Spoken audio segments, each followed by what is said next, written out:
अस्सलाम वालेकुम नाज़रीन, रिपोर्टिंग विद असद में आपको खुशामदीद। नाज़रीन, इस वक्त मैं फेडरल कोर्ट्स कम्प्लेक्स में हूँ और यहाँ पर जो है मलिक रियाज के इश्तहारात जो हैं उनके साहबजादे के वो चस्पा हुए में। और 2 दिन कबल मैंने आपको बताया था कि जो ये मलिक रियाज साहब हैं और उनके जो साहबजादे हैं वो एक 190 मिलियन करप्शन केस में वो मुलजिम हैं। और इस केस में मलिक रियाज जो हैं वो उनके पहले और उनके बेटे के नाकाबिले ज़मानत वारंट गिरफ्तारी जारी हुए थे, लेकिन वो अदालत आए नहीं थे। और इसी वजह से फिर उनके जो मलिक रियाज के, उनके बेटे के और उनके साथ जो दीगर मुलजिमान हैं उनके भी जो वारंट्स जो हैं ये आप देख सकते हैं, ये जारी हुए हैं। ये आपको अभी पढ़कर भी सुनाएंगे। और इसके ये है कि इसमें क्या इशू है, जो मैंने 2 दिन पहले बताया था कि बहरिया टाउन के रिहायशियों के लिए जो है वो एक ये बुरी खबर है, क्योंकि इसके काफ़ी संगीन जो है वो नताइज होंगे अगर वो नहीं आते। ये उसके बाद फिर जो आगे कार्रवाई होगी, जो जायदाद जो है वो प्रॉपर्टीज़ वगैरह जो है वो मुंजमद होगी, वो क्या होगा ये अभी आपको मैं पढ़ के सुनाता हूँ। और इसका जो फर्दर प्रोसेस है उसका भी आपको बताता हूँ। लेकिन अभी तक अगर आपने channel reporting with Asad subscribe नहीं किया तो चैनल ज़रूर सब्सक्राइब कीजिए।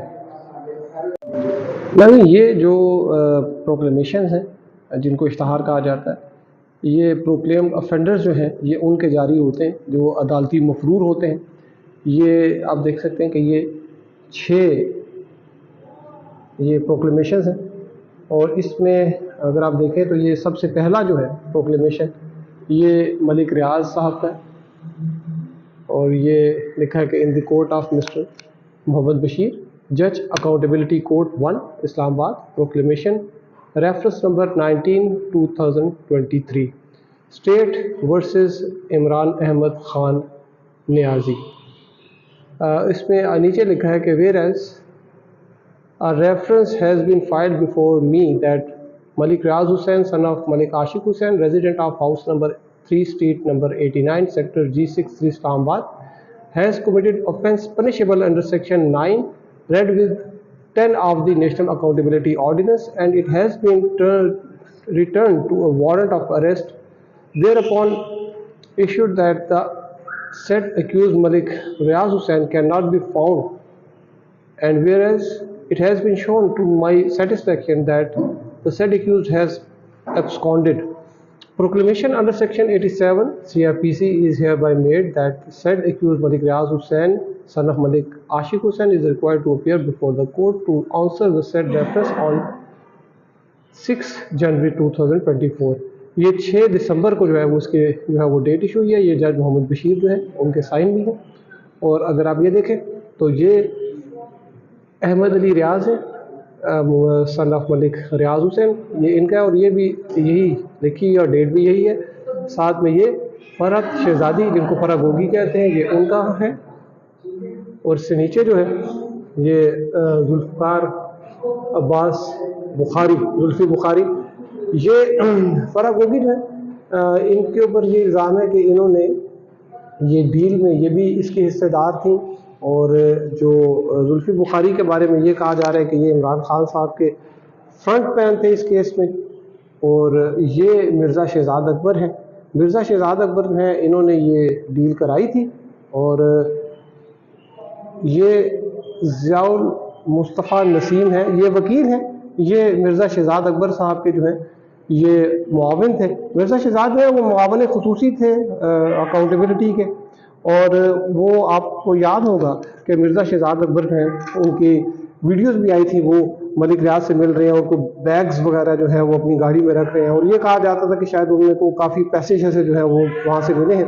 अब ये केस क्या है, इस केस की भी आपको मैं थोड़ा सा बताता रहूँ मुख्तसर सा कि ये इमरान खान साहब और उनकी अहलिया बुशरा बीबी साहिबा जो हैं ये इनको मरकज़ी मुलजिम है इसमें। और इसमें ये इल्ज़ाम लगाया गया है कि जो मिर्ज़ा शहज़ाद अकबर हैं उन्होंने इमरान खान साहब की कनाइवंस से उन्होंने जो मलिक रियाज हुसैन के 190 मिलियन पाउंड थे, ये वो पैसे थे जो कि उन्होंने एक घर ख़रीदा था हाइड पार्क में। और वो घर जो था वो हसन नवाज़ जो है उन्होंने बेचा था।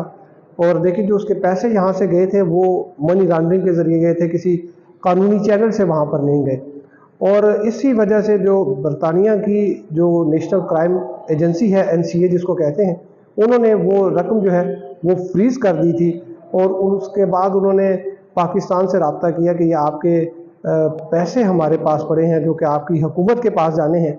तो मिर्ज़ा शहजाद अकबर वहाँ पर गए थे और उन्होंने वहाँ पर जाकर ये उनको बावर कराया कि ये जो पैसे हैं ये मलिक रियाज हुसैन साहब जो हैं ये अदालत में जमा कराएंगे, पाकिस्तान की अदालत में, तो आप दे दें।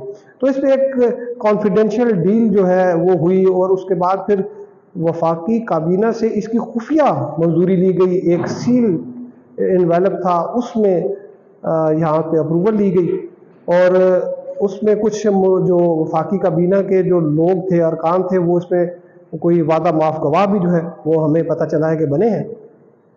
और इसमें ये कहा गया है कि जो अल-कादिर ट्रस्ट जो है वो एक बना था, और उसके फिर एक यूनिवर्सिटी बनानी थी बुशरा बीबी साहिबा ने, रूहानी यूनिवर्सिटी।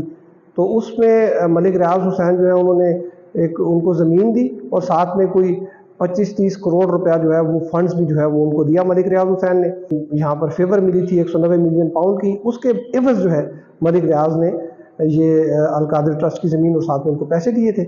और अब इस पे जो सूरत हाल ये है कि ये प्रोक्लेमेशन है, मैंने आपको पढ़ के भी सुनाया कि 87 की जो है वो कार्रवाई है, स्टार्ट हो गई है। फर्दर प्रोसेस जो है वो क्या होगा, इसमें 87 के बाद जो है वो 88 की कार्रवाई होती है, और 88 की जो कार्रवाई है उसमें प्रॉपर्टीज़ जो है वो मंजमद हो जाती हैं।